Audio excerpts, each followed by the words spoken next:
जय माँ वज्रेश्वरी। आज हम बात करने वाले हैं कि अगर आपके साथ ये 5 चीजें होती हैं तो गौर करना है, तो आप अपने इष्ट देवता, अपने कुल देवता और जिस भी देवी देवताओं को आप मानते हैं, आप पूजते हैं, उनके बहुत करीब हैं, उनकी कृपा आप पर होने ही वाली है।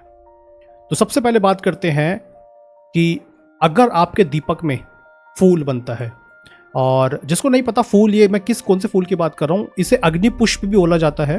जो चिरागी होती है, जो आप दीपक घर में जलाते हैं, आम जो सब जलाते हैं, कोई घी का जलाता है, कोई तेल का जलाता है, कोई चमेली के तेल का भी जलाता है, तिल के तेल का भी जलाता है। तो रुई का दीपक जो जलाते हैं, उसके ऊपर एक ब्लैक कलर का फ्लावर्स जैसा कुछ आ जाता है, जिसे कार्बन भी बोलते हैं, लेकिन हर किसी के नहीं बनता, वो बहुत रेयर होते हैं। कुछ ही माँ के भक्त ऐसे होते हैं, कुछ ही अपने इष्ट के प्रति इतना स्नेह प्रेम, इतने श्रद्धा के साथ उनका पूजन करते हैं कि उनको वो कृपा मिलती है, लेकिन वो इतने भोले होते हैं, उन्हें पता नहीं होता कि ये क्या है। तो मैं बताता हूँ, उसे अग्नि पुष्प बोला जाता है। उसको फूल को बोलते हैं अग्नि पुष्प, क्योंकि वो अग्नि के अंदर प्रकट होता है और वो एकदम अग्नि की तरह लाल होता है, एकदम, है ना, येलोश लाल ऑरेंज सा होता है बिल्कुल। और जब तक उसमें चिरागी में जोत होती है तो वो ऐसा दहकता है पूरा। तो वो अगर आपकी चिरागी में बनता है तो मतलब आपकी जो ईष्ट या आपके कुल देवी देवता बहुत खुश है आपकी पूजा से, बहुत प्रसन्न है।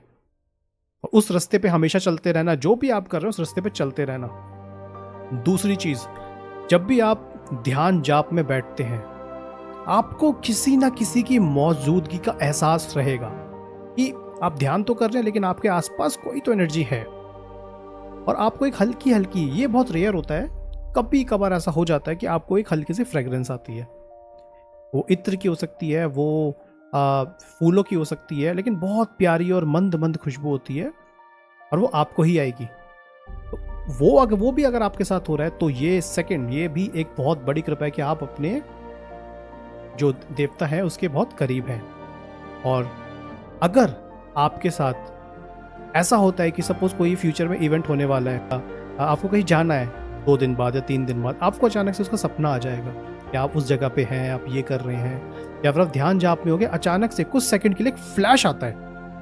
ठीक है, जिनके साथ ये हो रहा होगा उस बात को समझ पा रहे होंगे, वो एक फ्लैश आता है और आपको पता चल जाता है कि हाँ ये कुछ दिखा।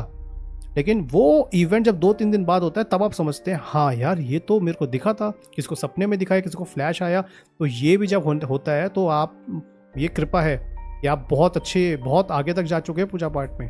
कि अगर आप जैसे सो रहे हैं, ठीक है, और सुबह 3:30, 4 या 5 बजे के आसपास आपकी आंख ज़रूर खुल जाएगी, और डेली बेसिस पे ये होगा, 3:30 बजे आंख खुल जाएगी, 4 बजे आंख खुल जाएगी, 5 बजे आंख खुल जाएगी, ब्रह्म मुहूर्त में आंख खुलेगी, ज़रूर खुलेगी आपकी आंख। वो आपके ऊपर डिपेंड करता है कि आप उसे पूजा करते हैं। ब्रह्म मुहूर्त में हालांकि पूजा ज़रूर करनी चाहिए, जिसके ऊपर इतनी कृपा है तो और करीब जाओ, और ये मौका बार बार नहीं मिलेगा, ये मनुष्य जीवन बार बार नहीं मिलता, ये मौका ऐसा है कि बस।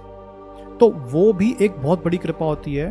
तो ये जो सब सिंबल्स आपको लाइफ में मिलने लगे ना, चिरागी में फूल बनना, जाप करते टाइम कभी कभी हल्की सी खुशबू आ जाना, और फ्यूचर में होने वाली चीज़ें जो आपके साथ घटित होने वाली हैं वो आपको पता चल जाना, 2-3 दिन 4 दिन पहले फ्लैश आ जाना, उसका ध्यान में कुछ दिख जाना, वही उसका फ्यूचर का भी हो सकता है कई बार। और 5वीं चीज़ कि आपकी डेली बेसिस पे ब्रह्म मुहूर्त के टाइम पे आंखें खुलना सुबह सुबह। तो जब ये आपके साथ घटित हो तो साफ साफ सीधा संकेत आपके कुल देवी देवता प्रसन्न है, आपके इष्ट देवी देवता प्रसन्न है। और जिनकी भी आप पूजा कर रहे हैं, चाहे वो हनुमान जी महाराज हैं, चाहे वो देवी परा आदि शक्ति हैं, आप उनकी पूजा करते हैं तो आप उनके बहुत करीब हैं। लड्डू गोपाल जी की पूजा करते हैं, लाडली जी की पूजा करते हैं, किसी की भी आप पूजा करते हैं, आप उनके बहुत करीब हैं। उस मौके को मत छोड़ना, ये मौका बहुत खास है। तो इन मुख्य चीज़ों से पता चल जाता है कि हाँ आपके ऊपर कृपा हो रही है, और जैसे जैसे आप आगे बढ़ोगे तो और होने वाली है। मिलेंगे आपको नेक्स्ट वीडियो में। टिल देन, जय माँ वज्रेश्वरी।